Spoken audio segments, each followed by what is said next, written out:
So I'm worried for Greenland. I'm worried for Taiwan. I'm worried for Zelensky, because if all you've got to do is go in and take the leader of the opposition and then go, problem solved, we're just going to run you for now. What's going to stop Russia doing that with Ukraine? Because remember, what was the excuse that Russia used when they first went into Ukraine? What did they say they were doing? It wasn't a war. It wasn't a military action. It was a police action, because they needed to altogether now denazify Ukraine.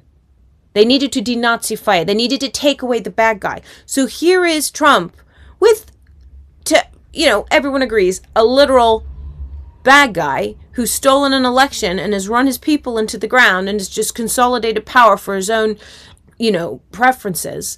He's taken him out of action. But from Russia's point of view and Putin's point of view, Zelensky is that bad guy. Zelensky is that evil. So this is not good. This is not good at all. And what was his excuse? Drugs. This is why he kept blowing up ships. He's like, oh, we're stopping the drug trade. And he kept saying fentanyl. And this is what's strange. Now, they just opened up. They just, what's it called? Opened up, released some of the papers as to the decision-making of this. And they said in those papers, cocaine. The cocaine kind of comes from Colombia through Venezuela. They help ship it. We don't want this. And it was a conspiracy. They report that there was a conspiracy amongst top levels in Venezuela and a little bit of Colombia and everything else to try and flood America with cocaine. I.e., this was their way of fighting back from the inside. Let's get them all addicted to cocaine and then they'll be weakened, and this is our way of fighting back. So they're arguing that that was part of the justification. But he has been saying out loud for many, many months now that Maduro's a narco-trafficker, and keeps talking about fentanyl, right? Fentanyl, though, we know flows into the U.S. primarily from Mexican cartels and Mexican gangs, where they get the precursors from Asia. So that doesn't go anywhere near Venezuela. It's coming in from Asia into Mexico. That's where it's being, cooked. And then it's going into the States. So cocaine, perhaps. Fentanyl, not really. But to say that his issue with Maduro is that he is a narco-trafficker completely goes against the fact that he literally pardoned this last year, not even its first term, this last year, Trump pardoned the former Honduran president, Juan Carlos Hernandez, who is a convicted narco-trafficker. So it's all whim, isn't it? It's all whim.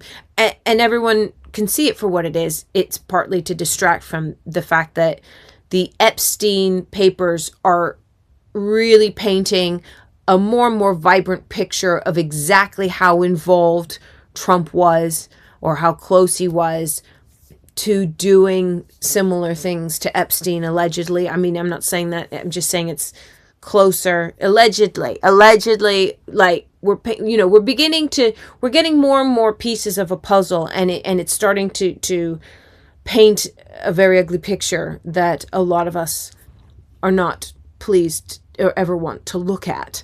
Of course, the midterms, the Democrats seem to be slowly understanding exactly how to marshal the youth. I mean, we just had Mamdani sworn in as mayor of New York, which is fantastic and a huge shift in American politics that we haven't seen in a while, which would be really fascinating to watch. And of course, ultimately, it's about money. And all the money that, to say that they're going to run Venezuela. He said, we're going to run Venezuela. We're going to have these oil companies come in. They're going to, bring money back to Venezuela. This is the thing, though.